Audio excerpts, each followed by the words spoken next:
Let us for a few moments meditate on the Divine Master.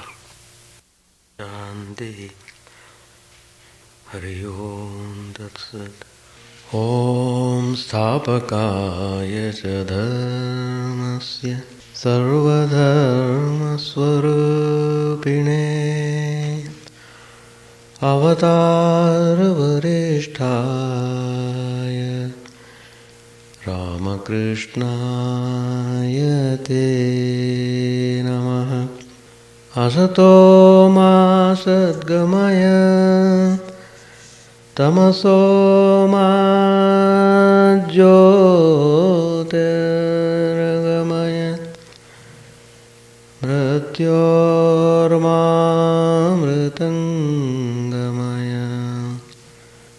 Om Shanti Shanti Shanti.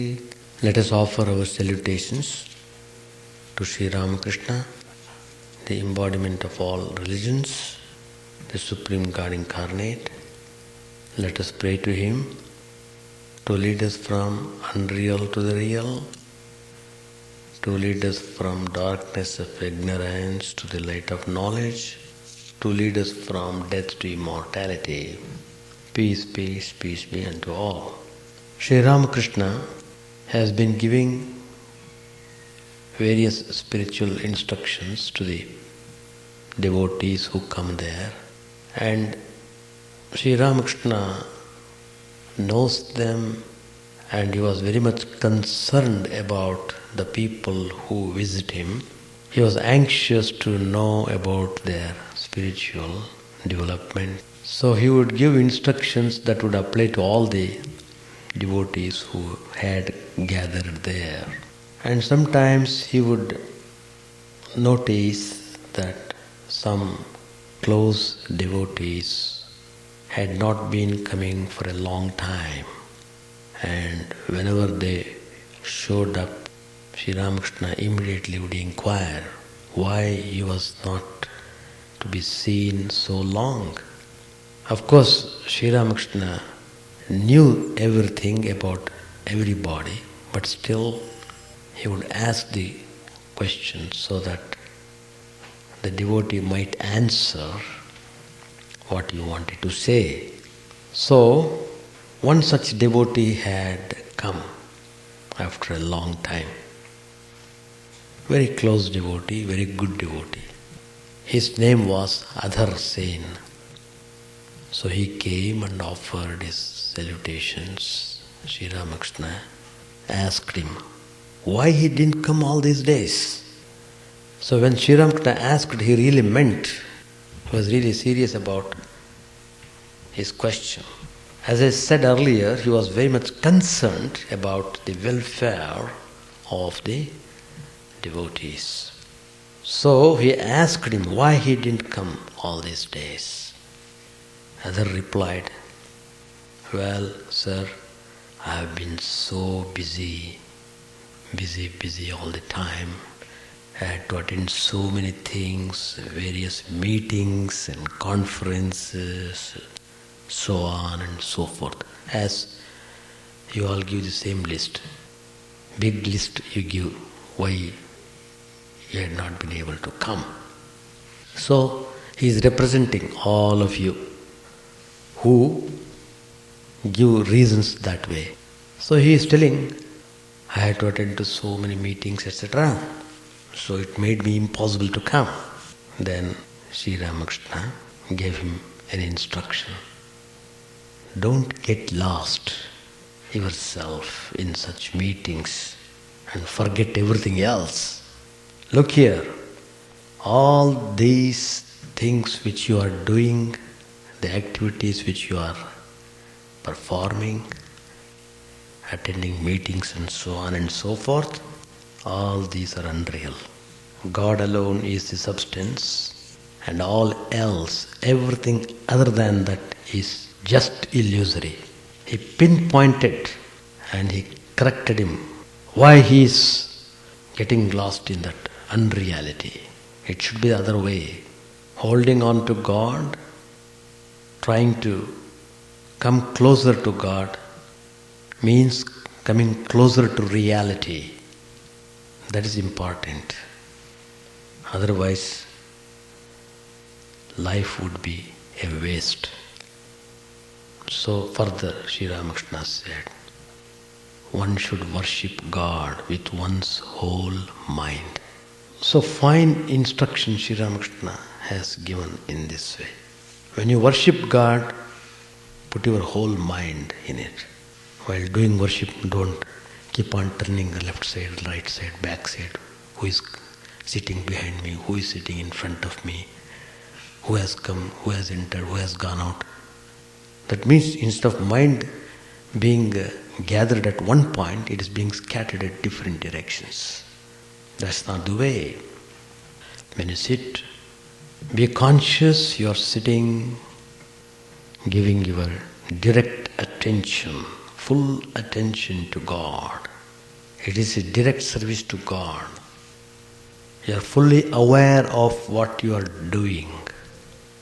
That's the way it should be done. Then you will enjoy the wonderful benefit of worship. Gita and other scriptures emphasize the ideal of worship and meditation in the midst of the activities of life. Do that, you will not be lost in the world. You won't feel helpless in the world. You feel always joyful amidst your activities on account of your doing worship wholeheartedly. Work and worship. It is the surest way to spiritual progress. Work acts as means to the end. Work should purify the heart,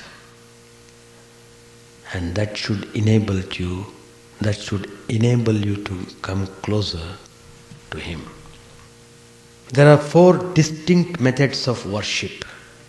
These are all tested methods. Just keep on doing in the way in which it is instructed, you will get the benefit. These are all result-oriented methods.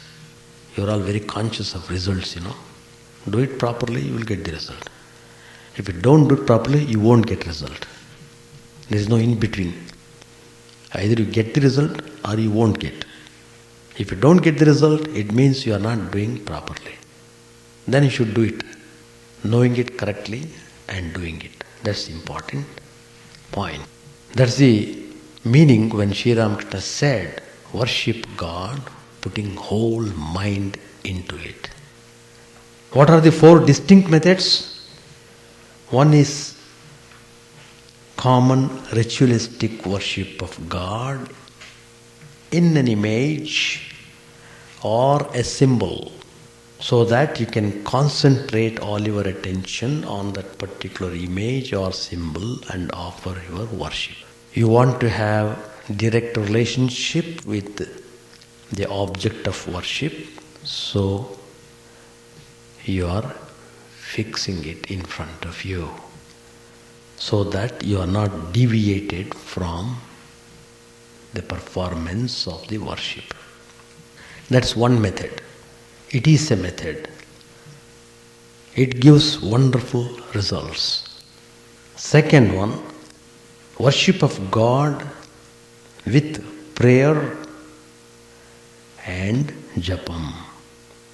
Just prayer and japam is also another form of worship higher than what is mentioned just now.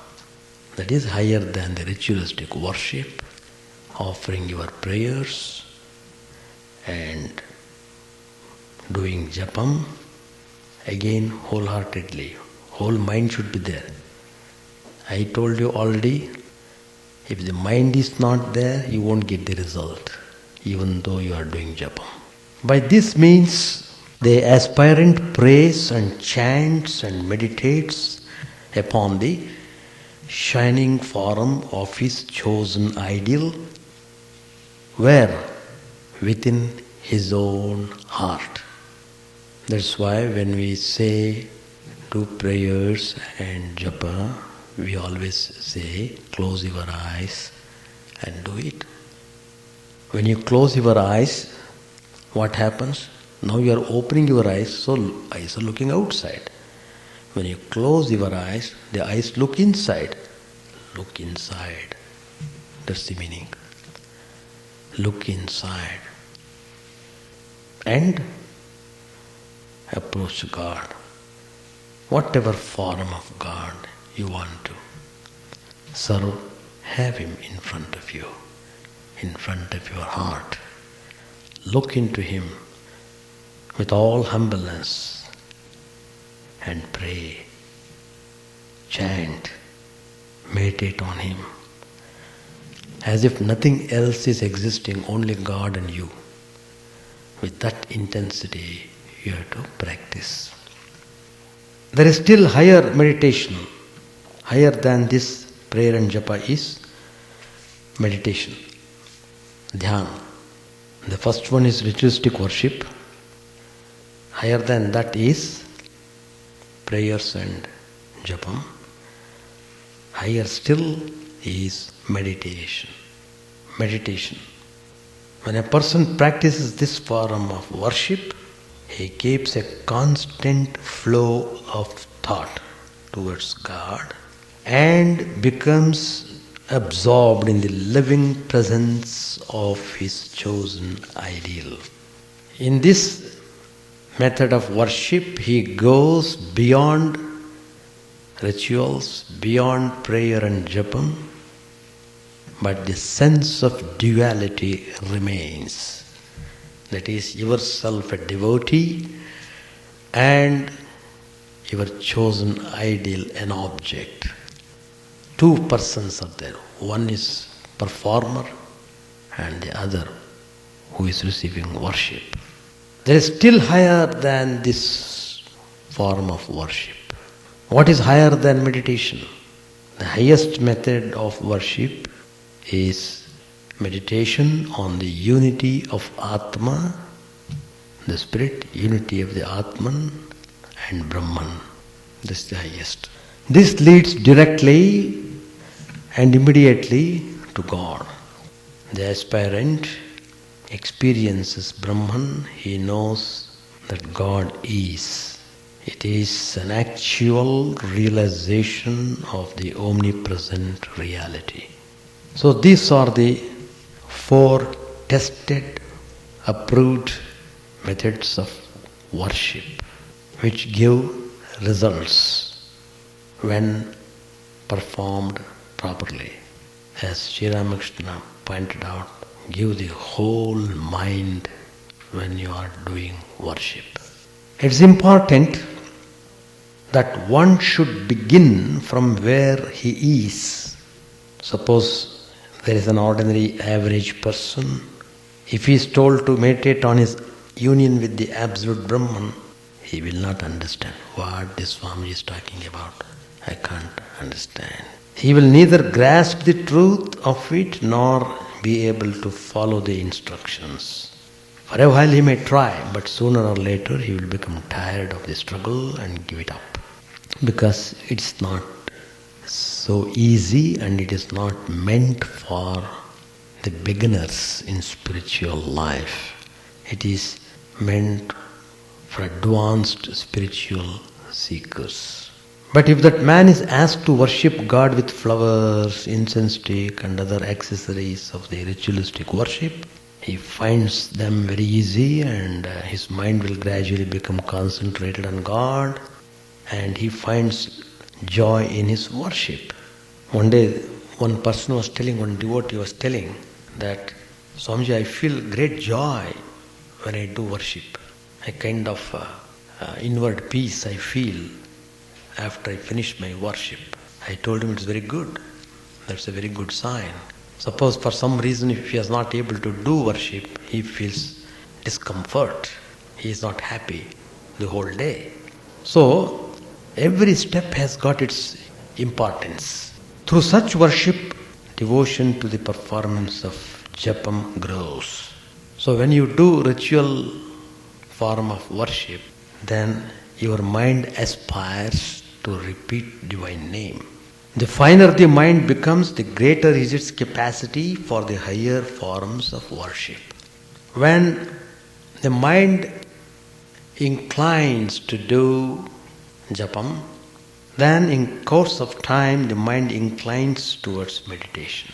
Thus the aspirant gradually and naturally moves towards his own ideal. So worship, what we call in Sanskrit puja, it means both external ritualistic worship and mental worship, manasik puja. Bahir puja, external worship, manasik puja, mental worship. In the ritualistic worship, certain accessories are necessary. These are sometimes very difficult to procure. So without having proper accessories, the external worship is not successful. If you don't have proper things to offer worship, it amounts to not doing in a proper way. If you want the worship to be accepted by God, be careful to have all accessories and then do it. That's the meaning. Somebody wanted me to do puja. When I went there, what type of puja they want? They don't have flowers. Even if they had hardly about 5-10 flowers are there. See, you are expected to, suppose you want to do a thing, do it correctly. Don't do it in a half-hearted way. Once or twice I told, these are the things to be kept. After saying, I didn't want to tell anything more. If they say, offer puja, all right, I will come. Whatever is there, I will do it, and of course I will offer mentally. I will pray for them. So, compared to the ritualistic worship where so many things are required, mental worship is more convenient. And it is superior too, because you are involving the mind in the worship. Mind itself is made to worship. You are witnessing the mind to offer worship of God. That's remarkable, if you do it properly. So, the way of doing worship mentally also is same as you do outside. Have the chosen ideal in front of your mind. As I said, close your eyes and have your deity in front of you. Offer with all love and devotion flowers, incense sticks, and then practice meditation and do japam. Everything to be done mentally. Don't move your lips at all. In that process you are able to practice total concentration. You are able to practice how to put whole mind in the act of worship. So in purely mental japam, the mantram is repeated without moving the lips, but in ordinary japam, the mantram is repeated silently with the movement of the lips.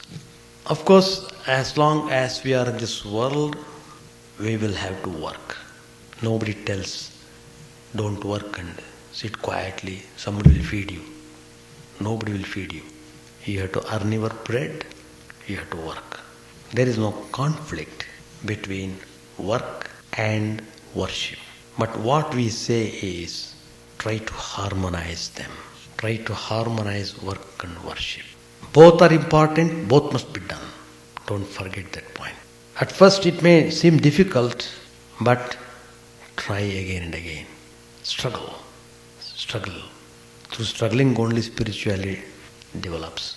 Sri Ramakrishna said, the newborn calf, what does it do? It tries to stand up and it falls down many times. I have seen that in India.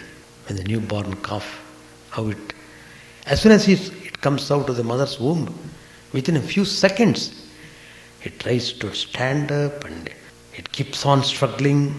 It falls down, but it never gives up. Finally, after repeated efforts, it is not only able to stand, but it learns to run also. The calf Swami Brahmanandaji, one of the direct disciples of Sri Ramakrishna, his book, Eternal Companion, Spiritual Teachings, remarkable. You have got all these instructions there, clearly explained. Spend your time in worship of God, in service to holy persons, and in contemplation. This is the way to mold your character, which is essential for spiritual progress. Without any preparation, how can you have the vision of God? So it's very important. What is Karma Yoga? I told just now, you must know the technique of harmonizing both work as well as worship. First of all, you must know what is Karma Yoga. No matter how insignificant the work may be, but throw yourself wholeheartedly into the task, then work becomes worship of God. What we see ordinarily in the world is that everyone wants to do the work he best likes to do. Everyone wants to do the work he best likes to do. But that is not the secret of work. What is the secret of work? Whatever work you do, whether you like it or not, very important. Know that it is the Lord's work and adjust yourself accordingly. Adjust yourself accordingly.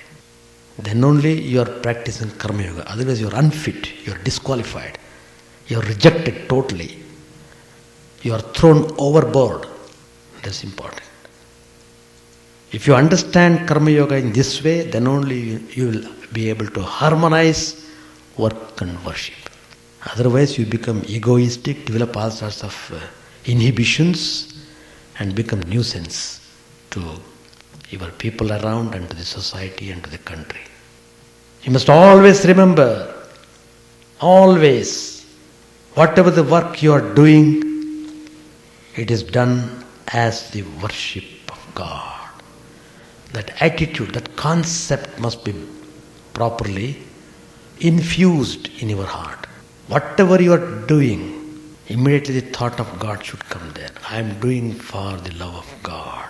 Swami Brahmananda used to say, give 3 parts of your mind to God and apply the rest to your work. If you can do that, your work will indeed be worship. And what is the result?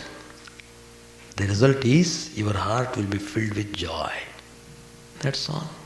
Now, see, when you come to Sri Ramakrishna, you must always remember you are coming to live a practical life of spiritual ideas, not simply theorizing.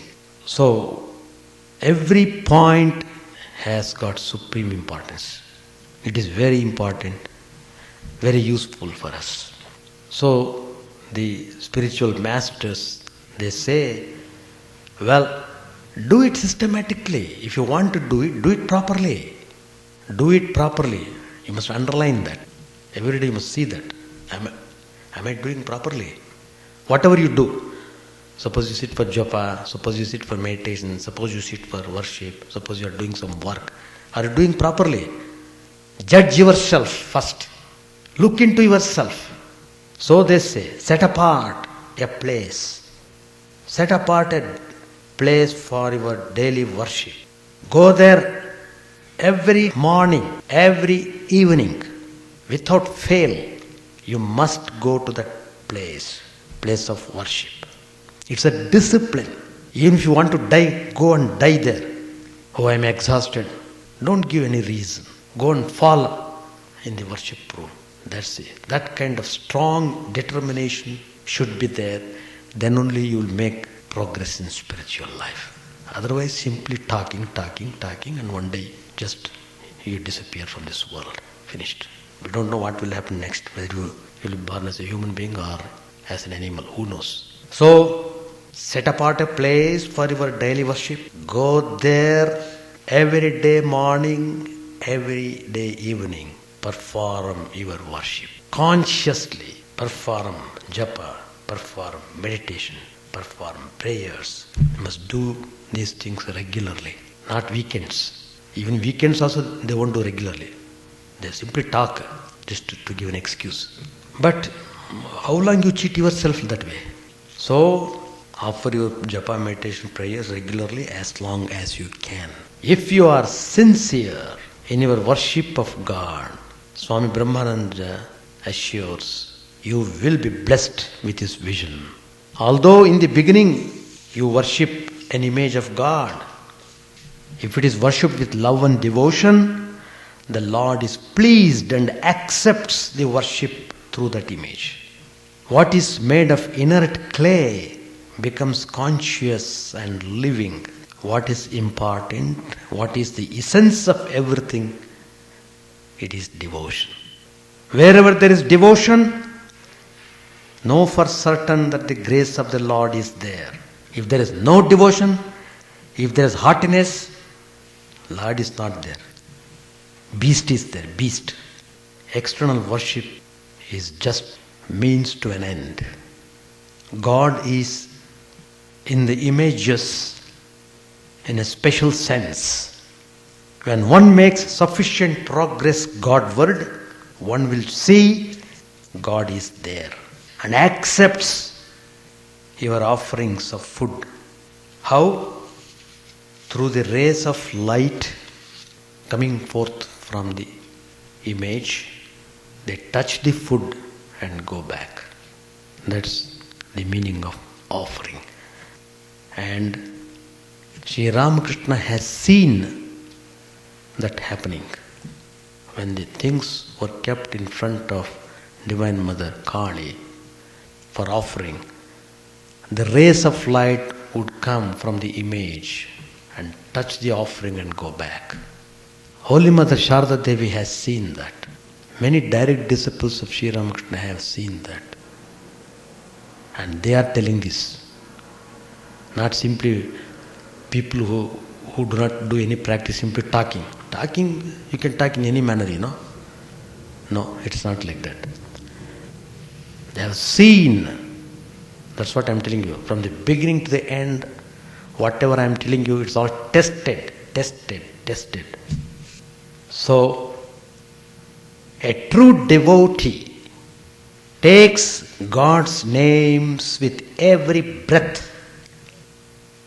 It is filled with sincere devotion. And he offers flowers, he offers leaves, water to God without any selfish motive. He prays, O Mother Divine, O Mother, I am offering this worship. Worship and prayer are nothing but opportune moments to call on you. They are just providing me an occasion to remember you. Another important point which you should remember, as long as there is individuality, there must be the personal God. God, the Creator, is always personal. And each manifestation of Him is as real as Himself. Worship is possible only in reference to the personal God.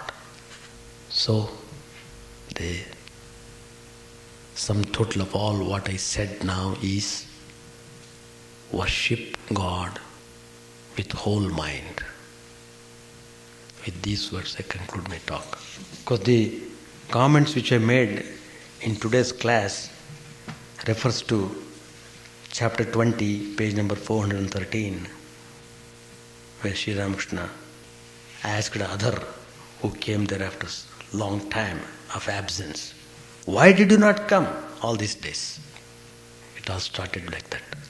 I am not talking about people who have nothing to do with 418 page. Sri Ramakrishna said to Prana Krishna, the fact is that one must have the spiritual eye. You will develop that eye as soon as your mind becomes pure. Take for instance the Kumari Puja. Sri Ramakrishna said, I worshipped a virgin. The girl, to be sure, had all her human imperfections. Still, I regarded her as the Divine Mother herself. On one side is the wife, and on the other, the son. Love is bestowed on both, but in different ways. This is in reference to the Indian families, particularly. Therefore, it comes to this, that everything depends upon the mind. The pure mind acquires a new attitude.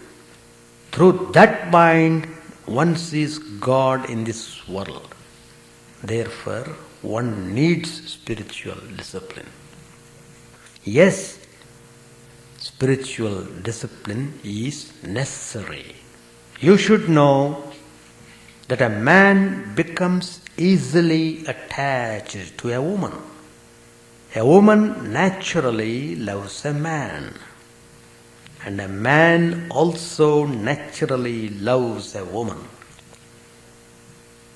Therefore, both fall speedily from their spiritual ideal.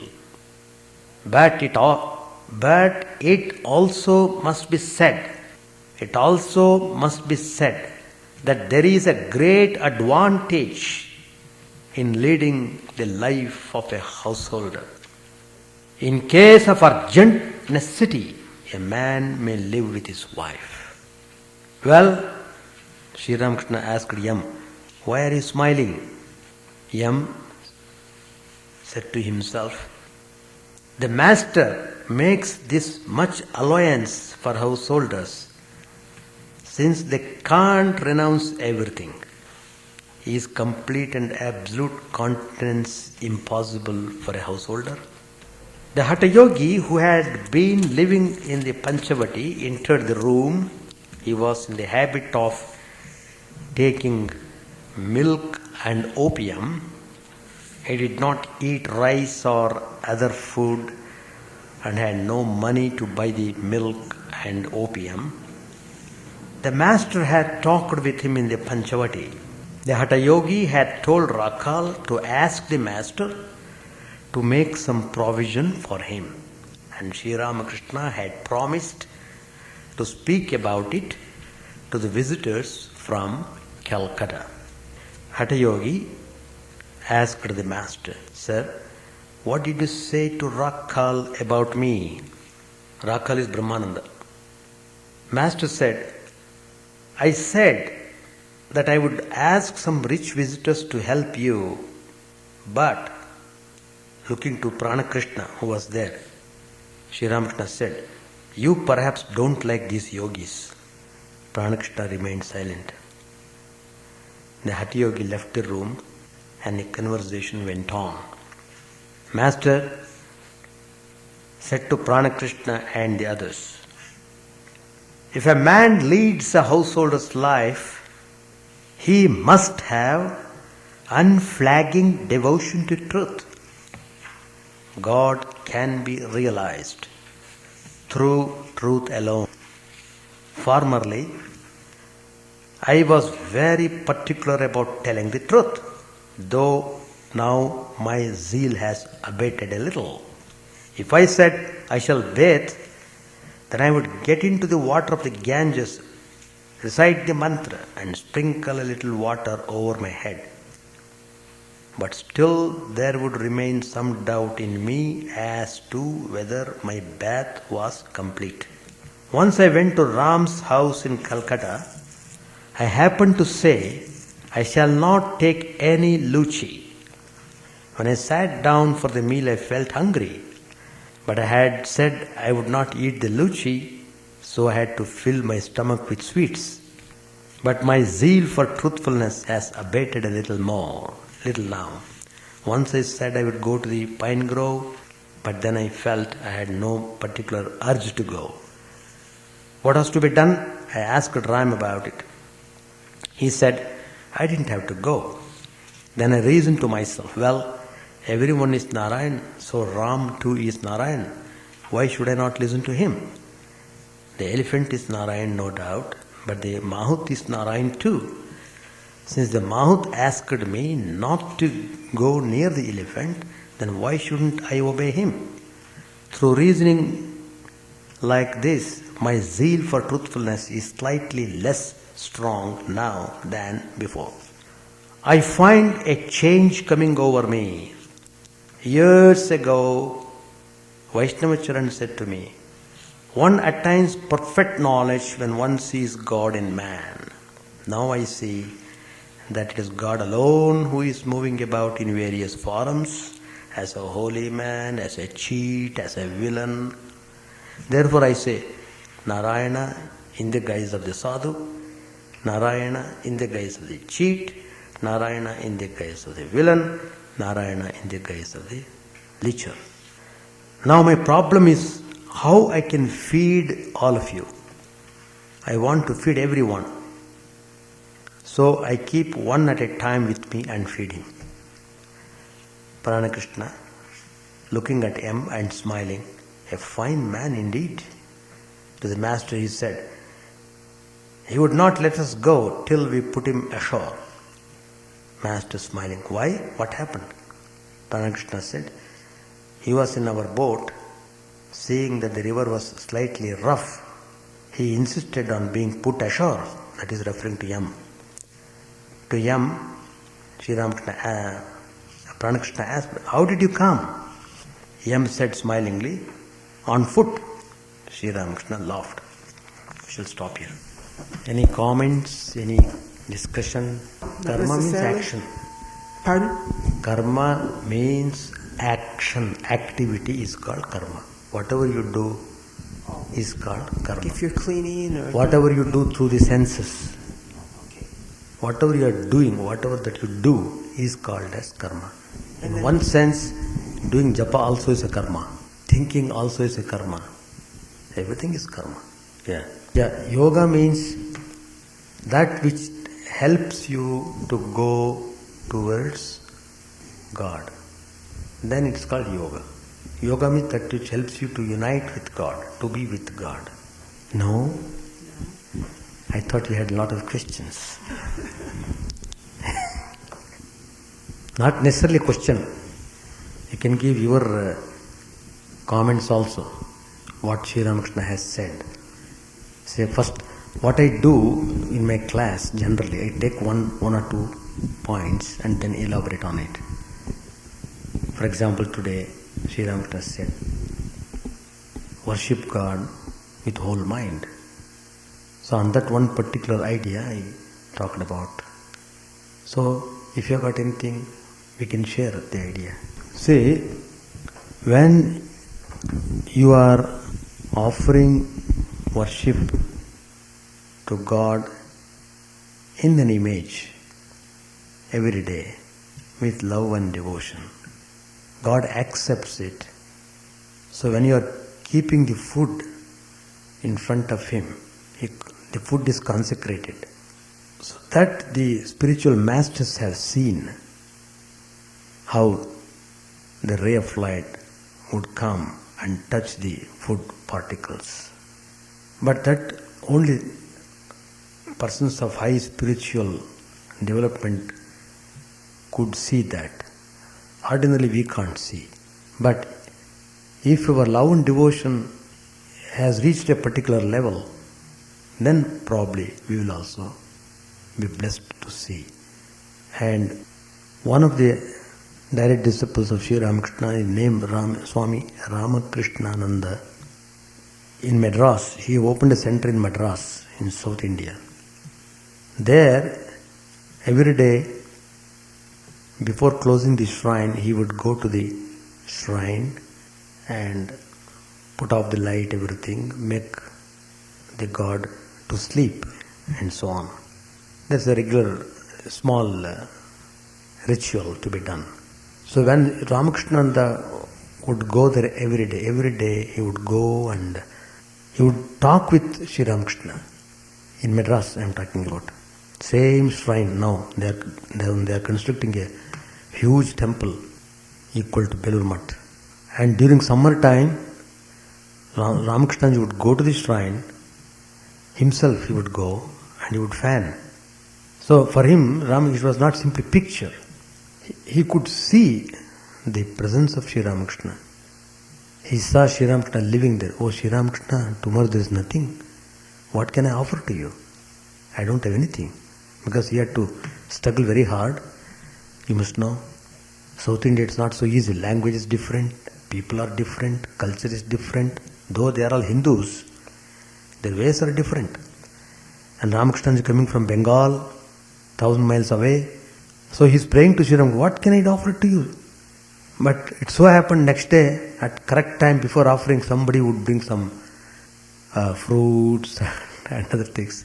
If you read Ramakrishna's life, you'll be inspired.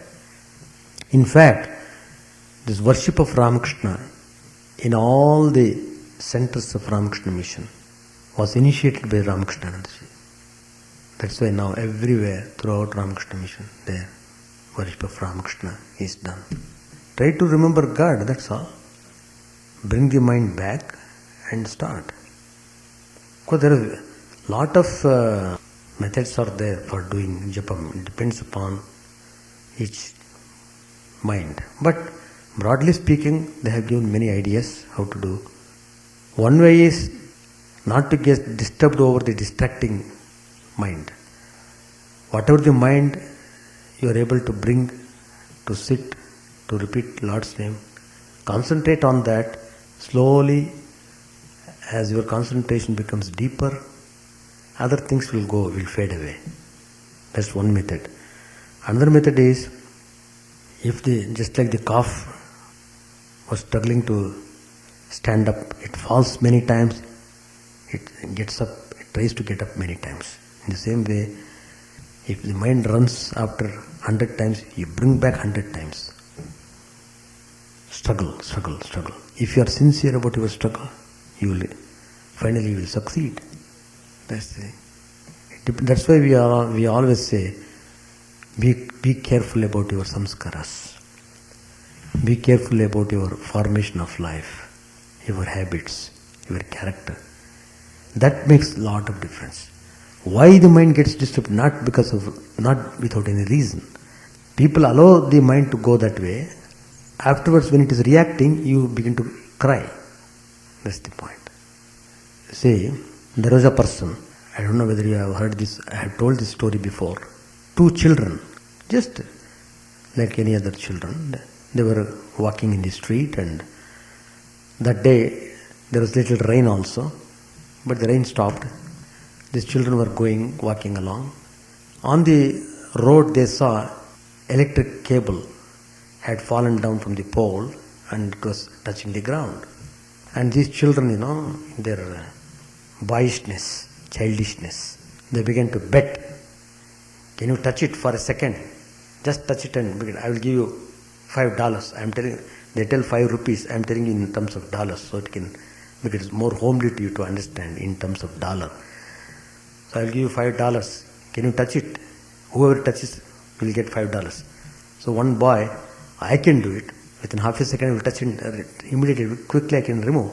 So what he did, he put his hand with the idea to take it up immediately, but it is not coming out. Because the current was there, and with great struggle he had to take out the hand, but it had done its damage. But anyway, children, they don't know, they do it, but what can they do? They have done it. But because they are children, it doesn't mean that it will not have effect. Whether you are a child, whether you are grown up, whether you are old man, whether you are young man, whether you are man or woman, anybody. Law is law. It acts upon. Whether you accept it or not, it acts. So the children, it was taken to home, and the parents became very much concerned, and they showed the arm to the doctor. It was so serious. Can you believe both the arms were amputated? Both arms. Because he touched with 2 arms. Both of them were amputated. For the sake of 5 rupees, he did that. Maybe innocent act. Probably he didn't know, but it acted. Now, years passed. This happened only when he was a child. He became now 20, full of youth, vigor, but no arms.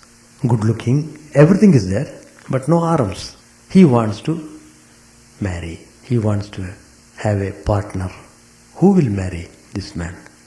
And whoever marries this man, that lady should help him to turn his sides when he sleeps on the bed. And so they tried, if you go to poor family, if you offer some money, they may agree to become his wife. So like that they tried one or two people. Of course they came because they get some money. After they would run away. How I came to know, one day a group of 5-6 people came to ashrama in Bangalore, where I was there. They all came, Swami, can we see you for a few minutes? Yes. See, do you know anybody who can offer a girl because our son wants to marry, etc., etc. They began to give the details. Then they came to know all this story. See the miserable fate. Now, what is the use of crying? I am telling that point. Why that state came? Because he did something wrong, knowingly or unknowingly. The result is, he is reaping the result, but he is crying. Exactly like that. We spoil the mind and then we cry. We don't hear the advice or teachings of the spiritual teachers. We go in our own way. We think we are so wise. What these people, let us enjoy. We have come here to enjoy the world. Let us enjoy. All right, enjoy it. Enjoy it to your heart extent. Then be prepared to suffer also. You can't have only one. It goes together. Pleasure and pain are inevitable in this life of the world. This is the statement of Sri Ramakrishna. Alright, we shall stop. Chant the name of the Lord and His glory unceasingly, that the mirror of the heart may be wiped clean and quench that mighty forest fire, worldly lust, raging furiously within. O name, streamed down in moonlight on the lotus heart, opening its cup to knowledge of thyself, O self, drowned deep in the waves of his bliss, tasting his nectar at every step, bathing in his name that bought for weary souls. Various are thy names, O Lord, in each and every name thy power resides. No times are set, no rites are needful for chanting of thy name. So vast is thy mercy, how huge then is my wretchedness, who find in this empty life and heart no devotion to thy name. O my mind, be humbler than a blade of grass, be patient and forbearing like a tree, take no honor to thyself, give honor to all, chant unceasingly the name of the Lord. O Lord and soul of the universe, mine is no prayer for wealth or retinue, the playthings of lust or the toys of fame. As many times as I may be reborn, grant me, O Lord, a steadfast love for thee. A drowning man in this world's fearful ocean is thy servant, O sweet one. In thy mercy, consider him as dust beneath thy feet. How I long for the day when any strange separation from thee, O Lord, will be as 1,000 years, when my heart burns away with its desire, and the world without thee is a heartless void. Prostrated at thy feet let me be in unwavering devotion, neither imploring the embrace of thine arms, nor bewailing the withdrawal of thy presence, though it tears my soul asunder. O thou who steals the hearts of thy devotees, do with me what thou wilt, for thou art my heart's beloved, thou and thou alone. O Lord, lead us from the unreal to the real, lead us from darkness to light, and lead us from death to immortality. May all be free from dangers, may all realize what is good, may all be actuated by noble thoughts, may all rejoice everywhere. May all be happy, may all be free from disease, may all realize what is good, may none be subject to misery. May the wicked become virtuous, may the virtuous attain tranquility, may the tranquil be free from bonds, may the freed make others free. May good betide all people, may the sovereign righteously rule the earth, may all beings ever attain what is good, may the worlds be prosperous and happy. May the clouds pour rain in time, may the earth be blessed with crops, may all countries be freed from calamity, may holy men live without fear. May the Lord, destroyer of sins, the presiding deity of all sacred works, be satisfied. For he being pleased, the whole universe becomes pleased. He being satisfied, the whole universe feels satisfied.